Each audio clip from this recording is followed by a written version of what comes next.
Alright, so in this video I'm going to present Pat Barker's Another World.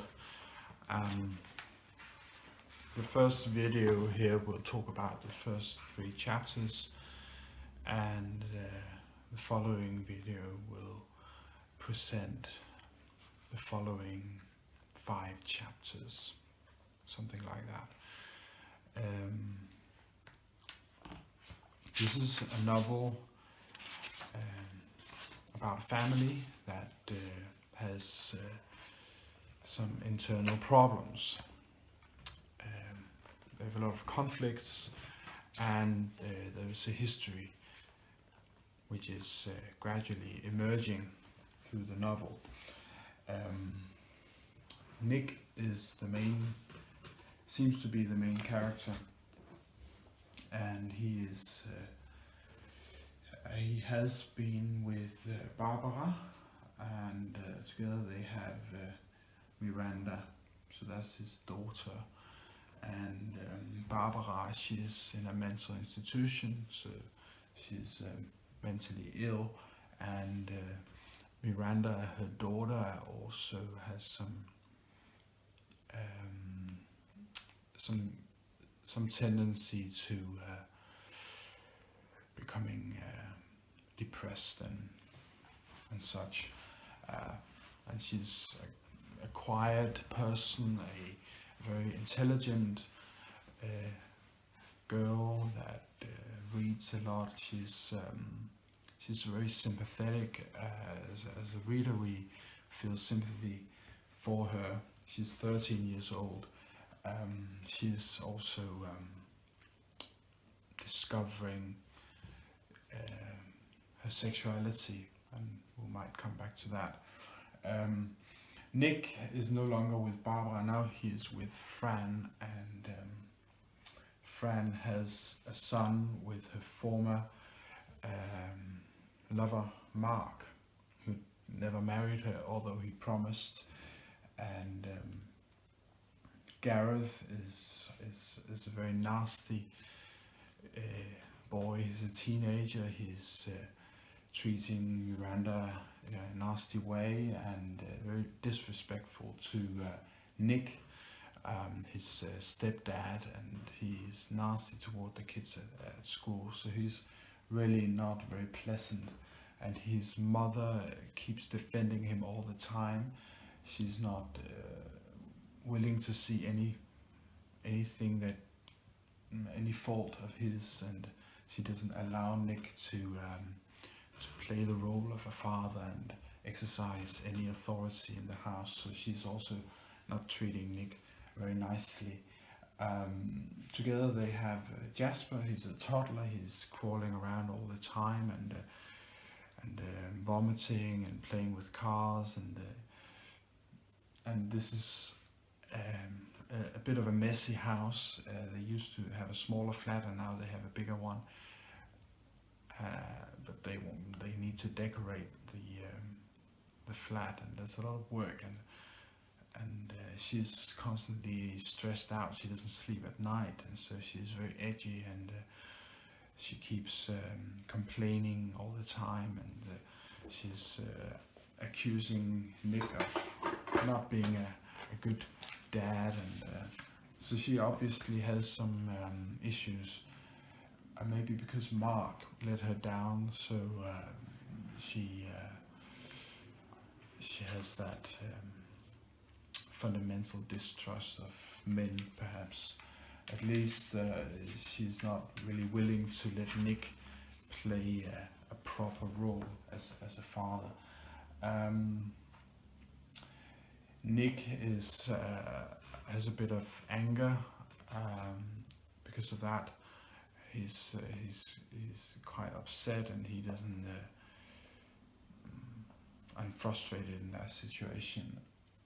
His anger is also sensed various places. Even in the very first chapter, him driving through the traffic, and with these youngsters that are looking for conflict, and him honking and shouting, we sense that he's also this situation also makes him frustrated. The very detailed language is something to notice in the book, and the first chapter is a place to begin. If we take the first paragraph, all the quotes I make use of are provided in the description. And in the first paragraph it says, we have him in traffic here, and it says, cars queue, bumper to bumper, edge forward, stop, edge forward again. Resting his bare arm along the open window, Nick drums his fingers. The Bigg Market on a Friday night. Litter of chip cartons, crushed lager cans. A gang of lads with stubble heads and tattooed arms looking for trouble. And this is early, it hasn't got going yet. Two girls stroll past, one wearing a thin, almost transparent white cotton dress. At every stride her nipples show dark circles beneath the cloth fissurizing, etc., etc. The very detailed description of how the traffic moves bumper to bumper, and edge forward, stop, edge forward again. This very detailed description gives a sense of Nick sitting there in the moment. As a reader, you have a sense of the moment while this is happening, and the sun beating down, and these youngsters, their bodily features, their stubbled hair, and the girl with her with a white cotton dress that's translucent, so her figure, her breasts are very visible. All this this concreteness makes it very physical, and the physical and the bodily features makes this take place in time. It makes it like a movie, so you sense the time and the place, and the whole novel itself has many such descriptions where you really sense it, and it makes it cringy.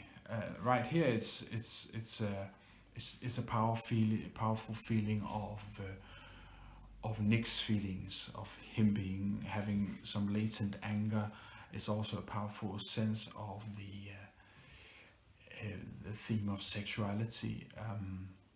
These youngsters discovering their sexuality. Later we meet Miranda and her discovery of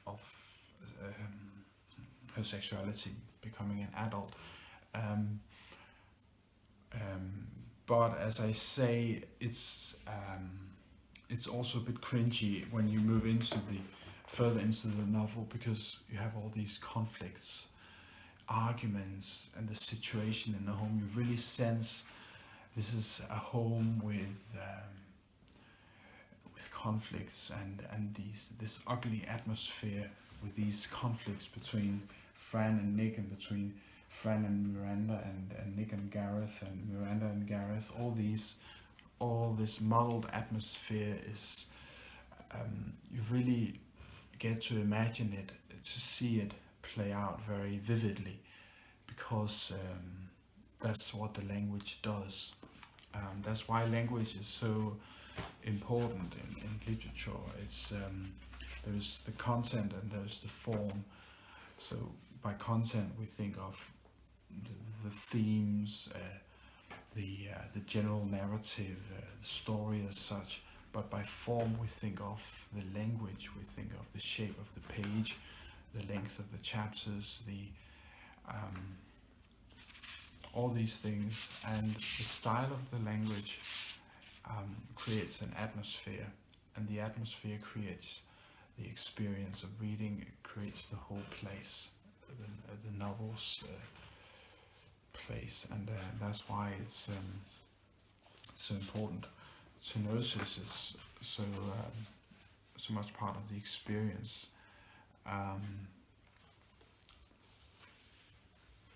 Now, I say Miranda is coming of age. She's discovering her sexuality, and we see that on page 10. And the situation is that right here at the outset is that Nick is picking up his daughter at the train station, and so she's coming back to stay, and they have a conversation, and she's telling him these stories that she heard from her schoolmates and from this guy she meets on the train. So here it goes. There's this fella, and he gains a pro, and he says, "How much is a blowjob?" She says, "A tenner." So he turns out his pockets, and he says, "Oh hell, I've only got 7. What can I have for 7?" She says, "You can have a wank." So he gets his dick out, and she looks down at it, and she says, "Here, love, I have a lend of 3 quid. A pause. Is that funny? Yeah, quite. Where do you get it from? Man on the train. Oh yes. Was he a nice man? All right, a bit drunk. So, well, you can read it yourself carefully and see if you can catch what the joke is about. But the thing to notice is that this is not the only place. It's many places. It's creeping up this theme of sexuality and discovering the adult world. So sexuality here stands for the adult world. It's the child that leaves childhood, leaves the childhood, which is that of not knowing and being unaware, and also the childhood of innocence, and enters the world as it is, with all the weirdness and all the things, because sexuality here in the novel takes on there's an aspect of something weird. If you think of the wall painting, as they rip off the plaster on the wall, they have this painting, and it's a bit weird, and the weirdness is related to something sexual in that painting, so something bizarre, and that's the theme in the novel. Now, another theme. So you have here the coming of age. That theme, actually, the theme of coming of age is not only for Miranda; it's also for Gareth. Gareth is also he's the guy in his room playing computer all day, and he's irritated, being disturbed by his parents, and he's also having trouble finding out how to relate to other kids at school. I don't know how old he is, but I guess he's a teenager. I guess he's not younger than Miranda. So that's just another story of coming of age from his point of view. But another theme is the past. So we have references to the neighborhood, how it looked before the First World War. So there's a sense of the city and how it's developed. And then there's the house, and the house is Victorian.